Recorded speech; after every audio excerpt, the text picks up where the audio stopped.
Hey everyone, it's me Sana Sangam. Welcome back to my YouTube channel. Second PUC final board examination ಗೆ ನಾನು important question series ಅನ್ನು start ಮಾಡಿದೆ. ಈಗಾಗಲೇ physics ಅಲ್ಲಿ 5 chapters important questions with answers videos upload ಆಗಿದೆ. ಇದೆಲ್ಲ videos ನಿಮಗೆ single play list ಅಲ್ಲಿ ಸಿಗುತ್ತೆ. ಪ್ಲೇ ಲಿಸ್ಟ್ ನೇಮ್ ಬಂದ್ಬಿಟ್ಟು important question series second PUC final board examination 2024 ನೀವು ಸ್ಕ್ರೀನ್ ಮೇಲೆ ನೋಡಬಹುದು. ಪ್ಲೇ ಲಿಸ್ಟ್ ಲಿಂಕ್ ಅನ್ನು ನಾನು ಡಿಸ್ಕ್ರಿಪ್ಷನ್ ಅಲ್ಲಿ ಪ್ರೊವೈಡ್ ಮಾಡಿರ್ತೀನಿ. Along with that PCMB Kannada and English ಈ 6 ಸಬ್ಜೆಕ್ಟ್ಸ್ ಕೂಡ blue print complete analysis videos ಮಾಡಿ ಅಪ್ಲೋಡ್ ಮಾಡಿದ್ದೀನಿ. ವಿಡಿಯೋಸ್ ಲಿಂಕ್ ಅನ್ನು ನಾನು ಡಿಸ್ಕ್ರಿಪ್ಷನ್ ಬಾಕ್ಸ್ ಅಲ್ಲಿ ಪ್ರೊವೈಡ್ ಮಾಡಿರ್ತೀನಿ. ನೋಡಿಲ್ಲ ಅಂತಂದ್ರೆ ನೋಡಿ. ಇವತ್ತಿಂದ ನಾನು ಕೆಮಿಸ್ಟ್ರಿ ಇಂಪಾರ್ಟೆಂಟ್ ಕ್ವೆಶ್ಚನ್ ಸೀರೀಸ್ ಅನ್ನು ಸ್ಟಾರ್ಟ್ ಮಾಡ್ತಾ ಇದ್ದೀನಿ. Aldehydes, ketones and carboxylic acids ಈ ಚಾಪ್ಟರ್ ಅಲ್ಲಿ ಏನೇನು ಇಂಪಾರ್ಟೆಂಟ್ ಕ್ವೆಶ್ಚನ್ಸ್ ಇದೆ ಅಂಡ್ ಆನ್ಸರ್ಸ್ ಏನೇನು ನೀವು ಬರೀಬೇಕು ಅನ್ನೋದು ಈ ವಿಡಿಯೋದಲ್ಲಿ ನಾನು ಡಿಸ್ಕಸ್ ಮಾಡ್ತೀನಿ. ಸೊ ವಿಡಿಯೋ ಸ್ಕಿಪ್ ಮಾಡದೆ ಕಂಪ್ಲೀಟ್ ಆಗಿ ನೋಡಿ. Final examination point of view ಅಲ್ಲಿ ನೋಡೋದಾದ್ರೆ ಈ ಚಾಪ್ಟರ್ ಇಂದ ನಿಮಗೆ ಟೋಟಲ್ 14 ಮಾರ್ಕ್ಸ್ಗೆ ಕ್ವೆಶ್ಚನ್ಸ್ ಅರೈಸ್ ಆಗುತ್ತೆ. It is the highest weightage chapter in chemistry subject ಅಂತಾನೆ ಹೇಳ್ಬೋದು. 1 ಮಾರ್ಕ್ ಕ್ವಶನ್ಸ್ 2 ಕ್ವಶನ್ಸ್ ಇರುತ್ತೆ. ಅಂದರೆ 2 ಕ್ವಶನ್ಸ್ ಕೂಡ MCQ ಇಂದಾನೆ ಫ್ರೇಮ್ ಆಗುತ್ತೆ. 2 ಮಾರ್ಕ್ ಕ್ವಶನ್ 1 ಕ್ವಶನ್ ಇರುತ್ತೆ. 5 ಮಾರ್ಕ್ಸ್ ಕ್ವಶನ್ಸ್ 2 ಕ್ವಶನ್ಸ್ ಇರುತ್ತೆ. ಆ 2 ಕ್ವಶನ್ಸ್ನು ಕೂಡ ನಿಮಗೆ ಸ್ಪ್ಲಿಟಿಂಗ್ ಟೈಪ್ ಆಫ್ ಕ್ವಶನ್ಸೇ ಆಗಿರುತ್ತೆ. ಓಕೆ, ಸೊ ದಟ್ 5 ಮಾರ್ಕ್ಸ್ ಕ್ವಶನ್ಸಲ್ಲಿ ನಿಮಗೆ 1 ಮಾರ್ಕ್ ಕ್ವಶನ್ ಇನ್ಕ್ಲೂಡ್ ಆಗುತ್ತೆ, 2 ಮಾರ್ಕ್ಸ್ ಕ್ವಶನ್ನು ಕೂಡ ಇನ್ಕ್ಲೂಡ್ ಆಗುತ್ತೆ, as well as 3 marks question ಕೂಡ ಇನ್ಕ್ಲೂಡ್ ಆಗುತ್ತೆ.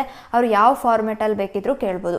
ಈ ವರ್ಷ ನಿಮ್ಮ ಮಾಡಲ್ ಕ್ವಶನ್ ಪೇಪರಲ್ಲಿ ಯಾವ ಫಾರ್ಮೆಟಲ್ಲಿ ಕೇಳಿದ್ದಾರೆ ಅನ್ನೋದನ್ನು ನಾನು ಲಾಸ್ಟಲ್ಲೇ ಡಿಸ್ಕಸ್ ಮಾಡ್ತೀನಿ. ಹಾಗಾದರೆ ನೋಡೋಣ ಈ ಚಾಪ್ಟರಿಂದ 1, 2 ಆ್ಯಂಡ್ 3 ಮಾರ್ಕ್ ಇಂಪಾರ್ಟೆಂಟ್ ಕ್ವಶನ್ಸ್ ಯಾವುದಿದೆ, ನೀವು ಆನ್ಸರನ್ನು ಎಷ್ಟೆಷ್ಟು ಬರೀಬೇಕು ಅನ್ನೋದನ್ನು. ಫಸ್ಟ್ ಈ ಚಾಪ್ಟರಲ್ಲಿ important named reactions, total 11 named reactions ಇದೆ. ಈ 11 ನೇಮ್ಡ್ ರಿಯಾಕ್ಷನ್ಸ್ ಅನ್ನು ಕೂಡ ನೀವು ಪಕ್ಕಾ ಪ್ರಾಕ್ಟೀಸ್ ಮಾಡಬೇಕಾಗುತ್ತೆ. ಬಿಕಾಸ್ ನೇಮ್ಡ್ ರಿಯಾಕ್ಷನ್ಸ್ ಅನ್ನು ಡೆಫಿನೆಟ್ಲಿ ನಿಮ್ಮ ಫೈನಲ್ ಎಕ್ಸಾಮಿನೇಷನ್ ಅಲ್ಲಿ ಕೇಳ್ತಾರೆ. ನಾನು ಇಲ್ಲಿ 11 ನೇಮ್ಡ್ ರಿಯಾಕ್ಷನ್ಸ್ ಅನ್ನು ಡೈರೆಕ್ಟ್ ಆಗಿ ಪ್ರೊವೈಡ್ ಮಾಡಿದ್ದೀನಿ PDF ಅಲ್ಲಿ. ಬಟ್ ನಿಮ್ಮ ಫೈನಲ್ ಬೋರ್ಡ್ ಎಕ್ಸಾಮಿನೇಷನ್ ಅಲ್ಲಿ ಇಂಡೈರೆಕ್ಟ್ ಆಗಿ ಕೇಳ್ಬೋದು, ಟ್ವಿಸ್ಟ್ ಮಾಡಿ ಕೇಳ್ಬೋದು, ಆರ್ ಮಾಡಿಫೈ ಮಾಡಿ ಕೇಳುವಂಥ ಚಾನ್ಸಸ್ ಇರುತ್ತೆ. ಸೊ ಆ ರೀತಿ ಕೇಳಿದಾಗ ನೀವು ಕನ್ಫ್ಯೂಷನ್ ಆಗಬಾರ್ದು, ಕರೆಕ್ಟಾಗಿ ಆನ್ಸರನ್ನು ರೆಪ್ರೆಸೆಂಟ್ ಮಾಡಬೇಕು ಅಂತಂದರೆ ಈ 11 ನೇಮ್ಡ್ ರಿಯಾಕ್ಷನ್ಸನ್ನು ನೀವು 100% ಪ್ರಾಕ್ಟೀಸ್ ಮಾಡಲೇಬೇಕಾಗುತ್ತೆ. ಫಸ್ಟ್ ನೇಮ್ಡ್ ರಿಯಾಕ್ಷನ್ ನೋಡಿ, ರೋಸನ್ಮಂಡ್ ರಿಡಕ್ಷನ್. ಇದಕ್ಕೆ ಏನು ಎಕ್ಸ್ಪ್ಲನೇಷನ್ ಬರೀಬೇಕು ನಾನು ಇಲ್ಲಿ ಎಕ್ಸ್ಪ್ಲನೇಷನ್ ಕೊಟ್ಟಿದ್ದೀನಿ. Along with that general chemical equation ಅನ್ನು ಕೂಡ ಪ್ರೊವೈಡ್ ಮಾಡಿದ್ದೀನಿ ಆ್ಯಂಡ್ ಎಕ್ಸಾಂಪಲ್ಸ್ ಅನ್ನು ಕೂಡ ಪ್ರೊವೈಡ್ ಮಾಡಿದ್ದೀನಿ. ಟೋಟಲ್ 2 ಎಕ್ಸಾಂಪಲ್ಸ್ ಅನ್ನು ಪ್ರೊವೈಡ್ ಮಾಡಿದ್ದೀನಿ ನಾನು. ಈ 2 ಎಕ್ಸಾಂಪಲ್ಸಲ್ಲಿ ನೀವು ಯಾವುದಾದ್ರೂ ಒಂದನ್ನು ಬರೆದ್ರೆ ಸಾಕು. ಡೈರೆಕ್ಟಾಗಿ ಎಕ್ಸ್ಪ್ಲೇನ್ ರೋಸನ್ಮಂಡ್ ರಿಡಕ್ಷನ್ ಅಂತ ಕೇಳಿದರೆ ಅದರ ಎಕ್ಸ್ಪ್ಲನೇಷನ್ ಬರೀತೀರ 2 or 3 ಲೈನ್ಸ್. ಜನರಲ್ ಈಕ್ವೇಷನ್ ಹಾಕಿದರೆ ಹಾಕಲಿಲ್ಲ ಅಂದರೂ ಕೂಡ ನಡೆಯುತ್ತೆ. ಬಟ್ ಎಕ್ಸಾಂಪಲ್ ಏನೇನಿದೆ ಅದನ್ನು ನೀವು ಡೆಫಿನೆಟಾಗಿ ಮೆನ್ಷನ್ ಮಾಡಬೇಕಾಗುತ್ತೆ. ಈ ಒಂದು ರಿಯಾಕ್ಷನ್ ಅನ್ನ ಇಂಡೈರೆಕ್ಟ್ ಆಗಿ ಕೇಳಿದರೆ ಹೇಗೆ ಕೇಳ್ತಾರೆ ಅಂತಂದ್ರೆ, how acetaldehyde is prepared from acetyl chloride. So that ನೀವು ಪ್ರಾಡಕ್ಟ್ಸ್ ಏನೇನಿದೆ ಅದರ ನೇಮ್ಸ್ ಕೂಡ ನಿಮಗೆ ಗೊತ್ತಿರಬೇಕು, ರಿಯಾಕ್ಟೆಂಟ್ಸ್ ಏನೇನಿದೆ ಅದರ ನೇಮ್ಸ್ ಕೂಡ ನಿಮಗೆ ಗೊತ್ತಿರಬೇಕು. ಅಲಾಂಗ್ ವಿತ್ ದಟ್ ರಿಯೇಜೆಂಟ್ ಅನ್ನ ಏನೇನು ಯೂಸ್ ಮಾಡ್ತಾರೆ, ಯಾವ್ಯಾವ ನೇಮ್ಡ್ ರಿಯಾಕ್ಷನ್ಸ್ಗೆ ಯಾವ್ಯಾವ ರಿಯೇಜೆಂಟ್ ಅನ್ನ ಯೂಸ್ ಮಾಡ್ತಾರೆ ಅನ್ನೋದು ಕೂಡ ನಿಮಗೆ ಗೊತ್ತಿರಬೇಕು. ರಿಯೇಜೆಂಟ್ ಅನ್ನ MCQ ಅಲ್ಲಿ ಕೇಳುವಂಥ ಚಾನ್ಸಸ್ ಇರುತ್ತೆ. ಸ್ಪ್ಲಿಟಿಂಗ್ ಟೈಪ್ ಆಫ್ ಕ್ವಶನ್ ಅಲ್ಲಿ 1 ಮಾರ್ಕಿಗೆ ಡೈರೆಕ್ಟ್ ಆಗಿ ಈ ಒಂದು ನೇಮ್ಡ್ ರಿಯಾಕ್ಷನ್ ಇಂದ ಯಾವ ರಿಯೇಜೆಂಟ್ ಅನ್ನು ಯೂಸ್ ಮಾಡ್ತಾರೆ ಅಂತ ಕೇಳ್ಬೋದು. ಓಕೆ, ಆರ್ ಅವರು ಅಸಿಟೈಲ್ ಕ್ಲೋರೈಡ್ ಅಂತ ಕೊಟ್ಟು ರಿಯೇಜೆಂಟ್ ಅನ್ನು ಕೊಟ್ಟು ಪ್ರಾಡಕ್ಟಿಗೆ ಡ್ಯಾಶ್ ಅಂತ ಹಾಕಿ X ಅಂತ ಕೊಟ್ಟರೆ ನೀವು X ಅನ್ನು ಫೈಂಡ್ ಔಟ್ ಮಾಡಬೇಕಾಗುತ್ತೆ. ಓಕೆ, ಸೊ ಈ ರೀತಿಯಾಗಿ ಇಂಡೈರೆಕ್ಟಾಗಿ ಕೇಳ್ಬೋದು. ಸೊ ಈ ರೀತಿ ಕೇಳಿದಾಗ ನೀವು ಆನ್ಸರ್ ಮಾಡಬೇಕು ಅಂತಂದರೆ ನೇಮ್ಡ್ ರಿಯಾಕ್ಷನ್ಸನ್ನು ಚೆನ್ನಾಗಿ ಪ್ರಾಕ್ಟೀಸ್ ಮಾಡಿ. ಓಕೆ, ನೆಕ್ಸ್ಟ್ ನೇಮ್ಡ್ ರಿಯಾಕ್ಷನ್ ನೋಡಿ, Stephens reduction. Very very important. Stephens ರಿಡಕ್ಷನ್ಗೆ explanation 2 or 3 lines enough and ಇದರ ಜನರಲ್ ಕೆಮಿಕಲ್ ಈಕ್ವೇಷನ್ ಆ್ಯಂಡ್ ಇದಕ್ಕೆ ಒಂದು ಎಕ್ಸಾಂಪಲ್ ನೋಡಿ. ರಿಯಾಕ್ಟೆಂಟ್ಸ್ ನೇಮನ್ನು ಮೆನ್ಷನ್ ಮಾಡಬೇಕು, ಪ್ರಾಡಕ್ಟ್ಸ್ ನೇಮನ್ನು ಮೆನ್ಷನ್ ಮಾಡಬೇಕು ಆ್ಯಂಡ್ ಇಂಟರ್ಮೀಡಿಯೇಟ್ ಕಾಂಪೌಂಡ್ ಏನಾದರೂ ಫಾರ್ಮೇಷನ್ ಆಯಿತು ಅಂತಂದರೆ ಅದನ್ನು ಕೂಡ ನೀವು ಮೆನ್ಷನ್ ಮಾಡಬೇಕಾಗುತ್ತೆ. ಜೊತೆಗೆ ರಿಯೇಜೆಂಟ್ಸನ್ನು ಕೂಡ ಮೆನ್ಷನ್ ಮಾಡಬೇಕಾಗುತ್ತೆ. ಇದೆಲ್ಲದೂ ಕೂಡ ನಿಮಗೆ ನೆನಪಿರಬೇಕು. ನೆಕ್ಸ್ಟ್ ನೇಮ್ಡ್ ರಿಯಾಕ್ಷನ್ ನೋಡಿ, ಎಟಾರ್ಡ್ ರಿಯಾಕ್ಷನ್. ಇದು ಕೂಡ ಇಂಪಾರ್ಟೆಂಟ್.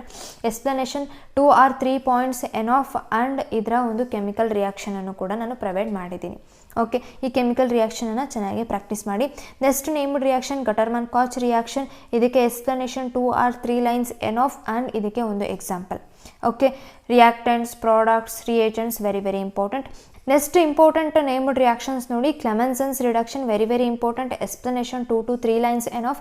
ಇದರ ಜನರಲ್ ಕೆಮಿಕಲ್ ಈಕ್ವೇಷನ್ ಅನ್ನು ಕೂಡ ನಾನು ಪ್ರೊವೈಡ್ ಮಾಡಿದ್ದೀನಿ.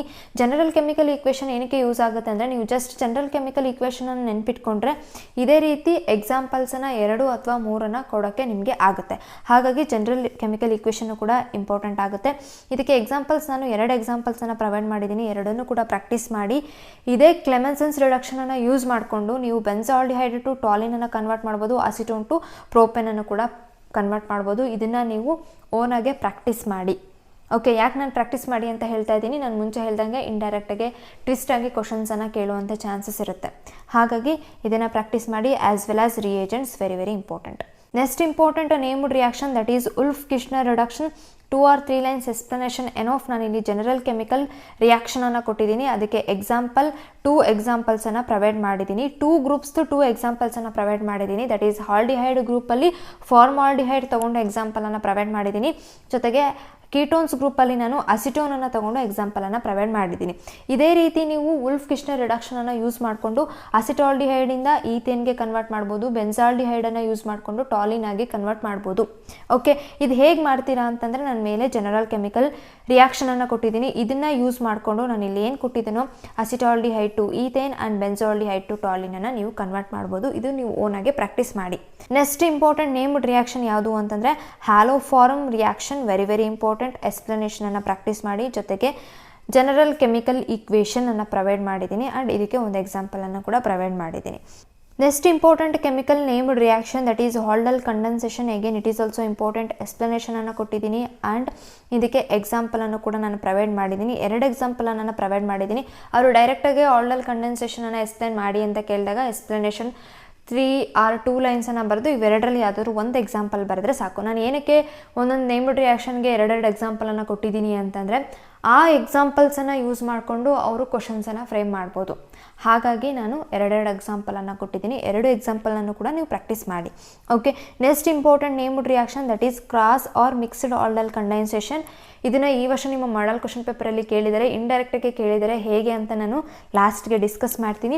ಎಕ್ಸ್ಪ್ಲನೇಷನನ್ನು ನೋಡಿ, ಎಕ್ಸ್ಪ್ಲನೇಷನ್ ಪ್ರಾಕ್ಟೀಸ್ ಮಾಡಿ. ಜೊತೆಗೆ ಕೆಮಿಕಲ್ ರಿಯಾಕ್ಷನನ್ನು ಪ್ರೊವೈಡ್ ಮಾಡಿದ್ದೀನಿ, ಇದನ್ನು ಕೂಡ ಪ್ರಾಕ್ಟೀಸ್ ಮಾಡಿ. ನಾನು ಹೇಳ್ತಾನೆ ಇದ್ದೀನಿ, reagent important, reactants name important and products name important, as well as molecular structure ಕೂಡ ಇಂಪಾರ್ಟೆಂಟ್ ಆಗುತ್ತೆ. Okay, next important named reaction, that is Cannizzaro reaction. Very very important. Cannizzaro reaction and ಅದರ explanation ಜೊತೆಗೆ ಅದರ ಎಕ್ಸಾಂಪಲನ್ನು ಕೂಡ ನಾನು ಇಲ್ಲಿ mention ಮಾಡಿದ್ದೀನಿ. Practice ಮಾಡ್ಕೊಳ್ಳಿ. ಟೋಟಲಾಗಿ ನಾನು 2 ಎಕ್ಸಾಂಪಲನ್ನು ಕೊಟ್ಟಿದ್ದೀನಿ. 2 ಎಕ್ಸಾಂಪಲನ್ನು ಕೂಡ ಪ್ರಾಕ್ಟೀಸ್ ಮಾಡಿ. ಡೈರೆಕ್ಟಾಗಿ ಕೇಳಿದರೆ ಒಂದು ಎಕ್ಸಾಂಪಲನ್ನು ಬರೀರಿ. ಆರ್ ಈ 2 ಎಕ್ಸಾಂಪಲಲ್ಲಿ ಯಾವುದಾದ್ರೂ ಒಂದು ಎಕ್ಸಾಂಪಲನ್ನು ಅವ್ರು ಇಂಡೈರೆಕ್ಟಾಗಿ ನಿಮಗೆ ಫೈನಲ್ ಎಕ್ಸಾಮಿನೇಷನಲ್ಲಿ ಕೇಳ್ಬೋದು. Okay, next important named reaction, that is Hell Volhard Zelinsky reaction. ಎಕ್ಸ್ಪ್ಲನೇಷನನ್ನು ಕೊಟ್ಟಿದ್ದೀನಿ. ಅಲಾಂಗ್ ವಿತ್ ದಟ್ ನಾನು ಎಕ್ಸಾಂಪಲನ್ನು ಕೂಡ ಪ್ರೊವೈಡ್ ಮಾಡಿದ್ದೀನಿ ಆ್ಯಂಡ್ ಜನರಲ್ ಕೆಮಿಕಲ್ ಈಕ್ವೇಷನ್ ಕೂಡ ಇದರಲ್ಲಿದೆ. ಓಕೆ, ಪ್ರಾಕ್ಟೀಸ್ ಮಾಡ್ಕೊಳ್ಳಿ.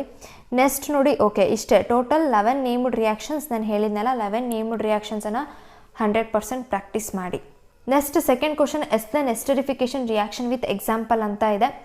ಎಸ್ಟರಿಫಿಕೇಷನ್ ರಿಯಾಕ್ಷನನ್ನು ಎಕ್ಸ್ಪ್ಲೇನ್ ಮಾಡಬೇಕು, ಅದಕ್ಕೆ ಒಂದು ಎಕ್ಸಾಂಪಲನ್ನು ಕೊಡಬೇಕು. ಎಕ್ಸ್ಪ್ಲನೇಷನ್ ಅಂತಂದರೆ ನೇಮ್ಡ್ ರಿಯಾಕ್ಷನ್ಸ್ ಆಗಿರ್ಬೋದು, ಈ ರೀತಿ ರಿಯಾಕ್ಷನ್ಸ್ ಆಗಿರ್ಬೋದು.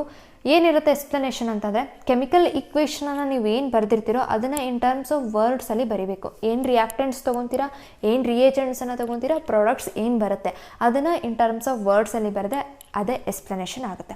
ಓಕೆ, ಜನರಲ್ ಕೆಮಿಕಲ್ ಈಕ್ವೇಷನ್ ಇದೆ ಆ್ಯಂಡ್ ಎಸ್ಟರಿಫಿಕೇಷನ್ ರಿಯಾಕ್ಷನ್ಗೆ ಎಕ್ಸಾಂಪಲನ್ನು ಕೂಡ ನಾನು ಇಲ್ಲಿ ಮೆನ್ಷನ್ ಮಾಡಿದ್ದೀನಿ. ಎಲ್ಲದನ್ನು ನೀವು ಚೆನ್ನಾಗಿ ಪ್ರಾಕ್ಟೀಸ್ ಮಾಡಿ. ನೆಕ್ಸ್ಟ್ ನೋಡಿ, ಈ ಚಾಪ್ಟರಿಂದ ನಿಮಗೆ ಒಂದು ಮೆಕ್ಯಾನಿಸಮ್ ಬರುತ್ತೆ, that is mechanism of addition of HCN to carbonyl compounds.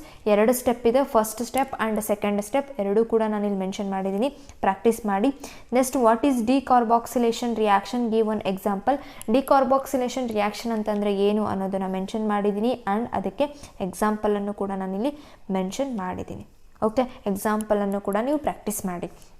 Next important question ಯಾವುದು ಅಂತಂದರೆ ನೋಡಿ, ಗಿವ್ ರೀಸನ್ ಟೈಪ್ ಆಫ್ ಕ್ವಶನ್ಸನ್ನು ಕೇಳ್ತಾರೆ ಆರ್ಗ್ಯಾನಿಕ್ ಕೆಮಿಸ್ಟ್ರಿಯಲ್ಲಿ. Electron withdrawing groups increases the acidic strength of COH. Give ರೀಸನನ್ನು ಪ್ರೊವೈಡ್ ಮಾಡಿದ್ದೀನಿ. 1 ಮಾರ್ಕಿಗೆ ಸ್ಪ್ಲಿಟಿಂಗ್ ಟೈಪ್ ಆಫ್ ಕ್ವಶನ್ಸಲ್ಲಿ ಕೇಳುವಂಥ ಚಾನ್ಸಸ್ ಇರುತ್ತೆ. ನೆಕ್ಸ್ಟ್ ನೋಡಿ, electron donating groups decreases the acidic strength of COH. Give reason. ಆನ್ಸರನ್ನು ನಾನು ಪ್ರೊವೈಡ್ ಮಾಡಿದ್ದೀನಿ. ನೆಕ್ಸ್ಟ್ ಟಾಲನ್ಸ್ ರಿಯೇಜೆಂಟ್ ಅಂತಂದರೆ ಏನು, ಫೆಲ್ಲಿಂಗ್ಸ್ ಸೊಲ್ಯೂಷನ್ ಅಂತಂದರೆ ಏನು, ಆನ್ಸರನ್ನು ನಾನು ಇಲ್ಲಿ ಬರೆದಿದ್ದೀನಿ. ಇದನ್ನು MCQ ಅಲ್ಲಿ ಕೇಳುವಂಥ ಚಾನ್ಸಸ್ ಇರುತ್ತೆ. ಈ ವರ್ಷ ನಿಮ್ಮ ಮಾಡಲ್ ಕ್ವಶನ್ ಪೇಪರಲ್ಲಿ ಕೇಳಿದ್ದಾರೆ. Next explain the acidity of alpha hydrogens of aldehydes and ketones. Very very important, because ಈ ವರ್ಷ ನಿಮ್ಮ ಮಾಡಲ್ ಕ್ವಶನ್ ಪೇಪರಲ್ಲಿ ಕೇಳಿದ್ದಾರೆ. 1 ಮಾರ್ಕಿಗೆ ಕೇಳುವಂಥ ಚಾನ್ಸಸ್ ಇರುತ್ತೆ. ಕೇಳಿದರೆ 2 ಮಾರ್ಕ್ಸ್ಗೂ ಕೂಡ ಕೇಳಬಹುದು. ನೆಕ್ಸ್ಟ್ ನೋಡಿ, 10th question, which type of aldehydes undergo Cannizzaro reaction. Why acetaldehyde does not undergo Cannizzaro reaction.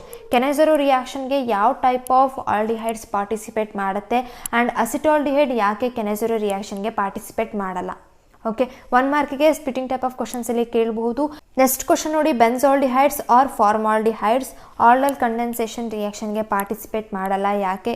Give reason type of question again ಇದು. ನೆಕ್ಸ್ಟ್ ನೋಡಿ 13th question, how do you convert ಟೋಲಿನ್ into benzaldehyde using chromic oxide or chromic anhydride ಅಂತ ಇದೆ. Reaction ಏನೇನಿದೆ ಅದನ್ನು ನಾನಿಲ್ಲಿ provide ಮಾಡಿದ್ದೀನಿ. Next ನೋಡಿ 14th question, benzaldehyde is less reactive towards nucleophilic addition reaction, give reason. Again it is also give reason type of question. Answer ಏನಿದೆ ಅನ್ನೋದನ್ನು ನಾನು ಪ್ರೊವೈಡ್ ಮಾಡಿದ್ದೀನಿ. ನೆಕ್ಸ್ಟ್ ನೋಡಿ 15th ಕ್ವಶನ್, ಇದು ಈ ವರ್ಷ ನಿಮ್ಮ ಮಾಡಲ್ ಕ್ವಶನ್ ಪೇಪರಲ್ಲಿ 1 ಮಾರ್ಕಿಗೆ ಕೇಳಿದರೆ, ಟಾಲನ್ಸ್ ರಿಏಜೆಂಟ್ ಈಸ್ ಡ್ಯಾಶ್ ಅಂತ ಕೇಳಿದ್ದಾರೆ. ಸಿಂಪಲ್ ಕ್ವಶನ್, ಟಾಲನ್ಸ್ ರಿಏಜೆಂಟ್ ಅಂದರೆ ಏನು ಅಂತ ನೀವು ಮೆನ್ಷನ್ ಮಾಡಬೇಕು. Answer is ammoniacal silver nitrate solution. Okay, ನಾನು ಪ್ರೀವಿಯಸ್ ಕ್ವಶನಲ್ಲಿ ಇದನ್ನು ಡಿಸ್ಕಸ್ ಮಾಡಿದ್ದೀನಿ. ನೆಕ್ಸ್ಟ್ ನೋಡಿ 16th ಕ್ವಶನ್, ಇದು ಕೂಡ ಈ ವರ್ಷ ನಿಮ್ಮ ಮಾಡಲ್ ಕ್ವಶನ್ ಪೇಪರಲ್ಲಿ 1 ಮಾರ್ಕಿಗೆ ಕೇಳಿದರೆ, carboxylic acids exist in dimeric form even in vapour phase due to hydrogen bond is the answer. Next ನೋಡಿ 17th question, in Clemmensen's reduction carbonyl compound is treated with dash to form corresponding hydrocarbon ಅಂತಿದೆ. ಇದು ನಿಮ್ಮ previous year question ಪೇಪರಲ್ಲಿ MCQ ಅಲ್ಲಿ 1 ಮಾರ್ಕಿಗೆ ಕೇಳಿದರೆ, ನಾನು ಹೇಳಿದೆ named reaction that is Clemmensen's reduction. ಇದು ನೇಮ್ಡ್ ರಿಯಾಕ್ಷನ್. ಈ ನೇಮ್ಡ್ ರಿಯಾಕ್ಷನನ್ನು ಸ್ವಲ್ಪ ಇಂಡೈರೆಕ್ಟಾಗಿ ಮಾಡಿಫೈ ಮಾಡಿ MCQ ಅಲ್ಲಿ ಕೇಳಿದರೆ, ದಟ್ ಈಸ್ ಯಾವ ರಿಯೇಜೆಂಟನ್ನು ಯೂಸ್ ಮಾಡ್ತೀರಾ ಕ್ಲೆಮೆನ್ಸನ್ಸ್ ರಿಡಕ್ಷನಲ್ಲಿ ಅಂತ ಕೇಳಿದರೆ, zinc amalgam plus HCl is the answer. Next 18th question ನೋಡಿ, ಇದು ಈ ವರ್ಷ ನಿಮ್ಮ ಮಾಡಲ್ ಕ್ವಶನ್ ಪೇಪರಲ್ಲಿ ಕೇಳಿದರೆ 5 ಮಾರ್ಕ್ಸ್ಗೆ 2+2+1 ಫಾರ್ಮೆಟಲ್ಲಿ ಕೇಳಿದರೆ, that is splitting type of question ಇದು. ಓಕೆ, 2 ಮಾರ್ಕ್ಸ್ಗೆ ಫಸ್ಟ್ ಯಾವ ಕ್ವಶನ್ ಕೇಳಿದರೆ ಅಂತ ನೋಡ್ಬಿಡೋಣ.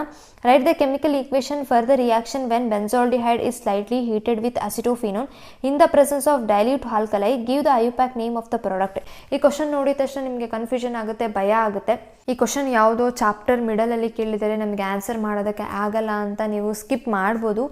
But it is a very easiest question. ಯಾಕೆ ಅಂತಂದರೆ ಈ question cross or mixed aldol condensation.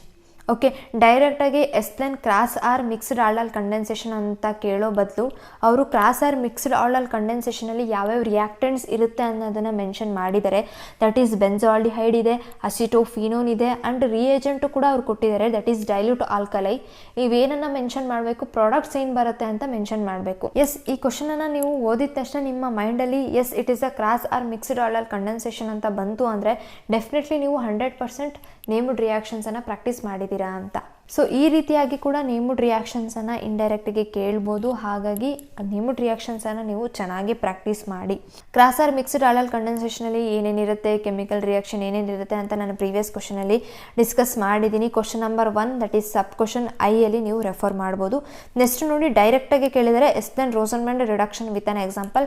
ಹೀಗೆ ಡೈರೆಕ್ಟಾಗಿ ಕೇಳಿದರೆ ನಿಮ್ಗೆ ಏನು ಕನ್ಫ್ಯೂಷನ್ ಆಗಲ್ಲ.